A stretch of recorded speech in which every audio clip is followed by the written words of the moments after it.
apabila kamu diuji, yakni kita dah kalaulah keadaan waktu tu tak sempat lari dan sebagainya, kita diuji oleh Dajjal. Dajjal kata nak yang mana? Nabi kata pilihlah api yang menyala-nyala itu. Sesungguhnya api yang menyala-nyala itu di dalamnya adalah sungai. Tundukkan kepala kamu, pejamkan mata, masuk ke dalam api itu. Sesungguhnya ia adalah sungai yang sejuk, tidak mudarat. Ini petua yang Nabi bagi.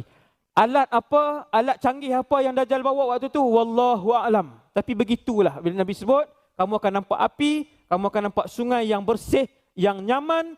Pilih masuk ke dalam api itu.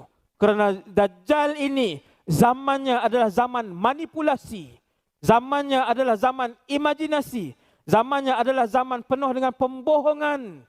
Hanya manusia yang ada iman saja yang boleh melihat sesuatu itu, yang ada iman.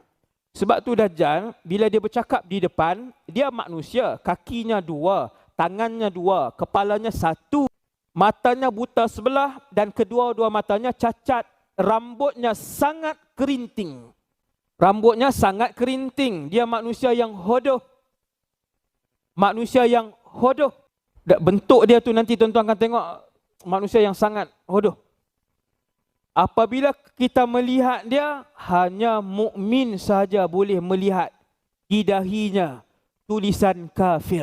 Orang tu boleh baca Quran, tak boleh baca Quran, boleh membaca Arab, tak boleh membaca Arab. Mana-mana mukmin dalam bumi ini mesti boleh baca perkataan kafir di dahinya itu. Bila dia berucap di depan dia bercakap, hanya mukmin nampak tulisan dan huruf itu. Selain mukmin takkan nampak. Maksudnya kalau kawan kita fasik, kawan kita munafik, kita pergi waktu tu kita ada di tempat Dajjal, kita kata di dahinya ada kafir, jom kita pergi. Kawan kita kata tak ada pun. Tak nampak pun. Boleh jadi tak macam tu?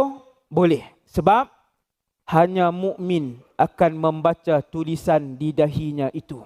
Dan mukmin tu dia boleh membaca Arab kah, tak boleh membaca Arab kah, dia akan boleh baca waktu itu. Allah akan membuatkan dia boleh membaca. Di dahi Dajjal tertulis perkataan kaf, fa, kafir. Subhanallah.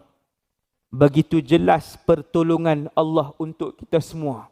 Tahu bahawa itu Dajjal dan kita melarikan diri. Tapi buat macam mana tuan-tuan, waktu tu maksudnya ramai yang keadaan terdesak sebab makanan dan minuman, benda yang paling terdesak sekali. Dengan sebab itu, penyelamat ketika itu hanyalah iman. Hanya iman saja penyelamat kita ketika itu. Ketika kita beriman dengan Allah, maka kita tak perlukan kepada makanan dan minuman itu. Kita hanya perlukan zikrullah.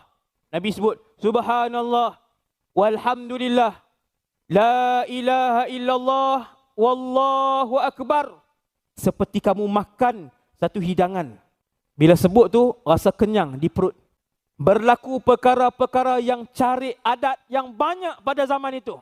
Akan berlaku perkara-perkara yang cari adat yang banyak ketika itu.